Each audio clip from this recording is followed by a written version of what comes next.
Students, in this video, we will discuss the differentiability of a complex valued function, and the question is, discuss the differentiability of the function fz is equal to mod z square. Solution of this question is, for any complex valued function fz is equal to u plus iv to be differentiable in the domain D, two conditions must hold.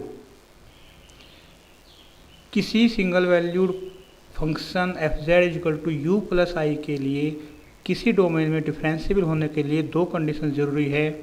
पहली condition u x मतलब partial derivative of u with respect to x must be equal to v y and u y must be equal to negative of minus vx at every point in the domain of D.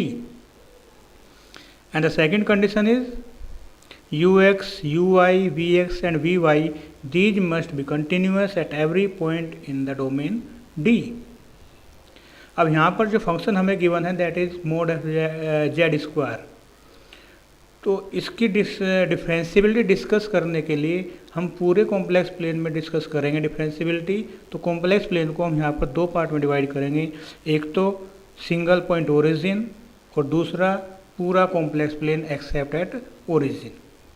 तो पहले हम discuss करेंगे differentiability of this function at every point other than origin. यानी कि हर एक point के लिए दोनों कंडीशन अगर सेटिस्फाइड हो गई तो इसका मतलब function will be differentiable in the domain,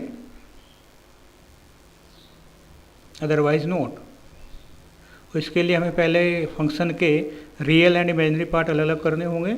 तो एफ जेड है यहाँ पर मोड जेड स्क्वायर, जेड को x plus i y put कर दीजिए तो ये हो जाएगा x square plus y square, क्योंकि मोड जेड होता है under root x square plus y square.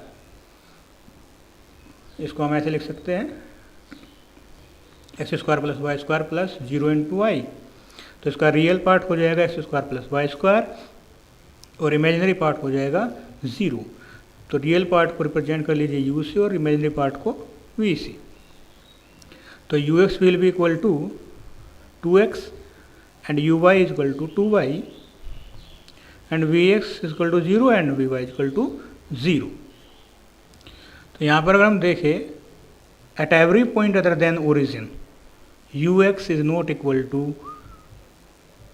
We y and u y is not equal to minus v x, क्योंकि ओरिजिन से अलावा कोई पॉइंट होगा तो उस पर यू एक्स की वैल्यू वी वाई के बराबर नहीं होगी और यू वाई की वैल्यू माइनस वी एक्स के बराबर नहीं होगी. इन दोनों में से एक केस जरूर होगा, भले ही दोनों ना हो.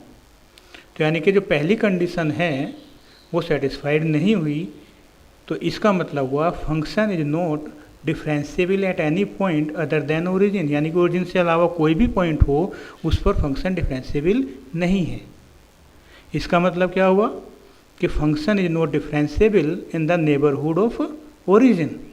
और जब ओरिजिन के नेबरहुड में फंक्शन डिफरेंशिएबल नहीं हुआ तो फंक्शन ओरिजिन पर डिफरेंशिएबल होगा भी तो भी ओरिजिन पर फंक्शन एनालिटिक नहीं होगा.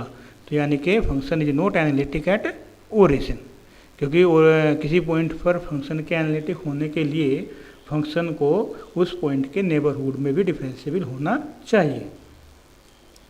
तो रिजल्ट क्या निकला इसका कि function is not analytic anywhere in whole complex plane.